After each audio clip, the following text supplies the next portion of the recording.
வணக்கம் ஃப்ரெண்ட்ஸ். இந்த வீடியோ பதிவில் எதை பற்றி பார்க்க போகிறோன்னா, உத்தரகோச மங்கை கோயிலை பற்றி நம்ம பார்க்க போகிறோம். இந்த கோயில் எங்கே இருக்குன்னா, ராமநாதபுரம் மாவட்டம். ராமநாதபுரத்துலேருந்து ஒரு 12 to 15 கிலோமீட்டர் தூரத்தில் உத்தரகோச மங்கை அந்த கோயில் இருக்குது.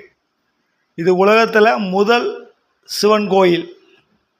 உலகத்தில் முதல் சிவன் கோயில் அப்படின்னு சொல்லுவாங்க. ஆதி சிதம்பரம் அப்படின்னு சொல்லுவாங்க. இந்த கோயிலில் சிவனோட பேர் என்ன சொல்லுவாங்கன்னா, மங்களநாதர். அம்பாள் பேர் மங்களாஸ்வரி. இந்த கோயிலில் பிரதோஷம் அன்னைக்கு தாளம்பூ அர்ச்சனை பண்ணுவாங்க. ஏன்னா எந்த கோயிலையும் தாளம்பூ கோயிலில் சேர்த்துக்கிட மாட்டாங்க. ஆனால் இந்த ஒரு கோயிலில் மட்டும்தான், அதுவும் பிரதோஷ அன்னைக்கு தாளம்பூ அர்ச்சனை இந்த கோயிலில் நடக்கும். இங்கே 6 அடி நடராஜர் சன்னதி.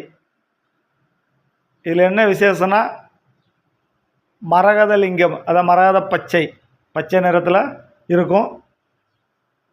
எப்போவுமே இதில் சந்தன காப்பில் தான் இருக்கும் சாமி. மார்கழி திருவாதிரை அன்னைக்கு தான் அந்த சந்தன காப்பு கலைச்சி அபிஷேகம் நடக்கும். அப்போ தான் நம்ம அந்த சந்தன காப்பு இல்லாமல் நம்ம சாமியை பார்க்க முடியும். அது வரைக்கும் எப்போவுமே எப்போ பார்த்தாலும் சந்தன காப்பில் தான் இந்த நடராஜர் சாமி இருப்பாப்புல. இந்த கோயிலோட தலைவிருச்சம் இலந்தை மரம். 5000 வருஷத்துக்கு முன்னாடி உள்ள இலந்தை மரம் தான் இந்த கோயிலோட தலைவிருச்சம்.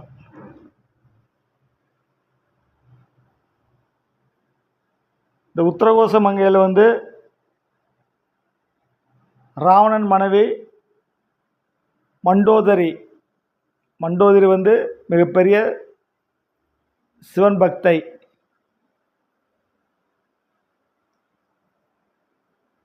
அதாவது ஒரு சிவன் பக்தனை தான் கல்யாணம் பண்ணிக்கணும்னு சொல்லி இந்த கோயிலில் வேண்டி ராவணனை கல்யாணம் பண்ணியிருப்பாப்புல.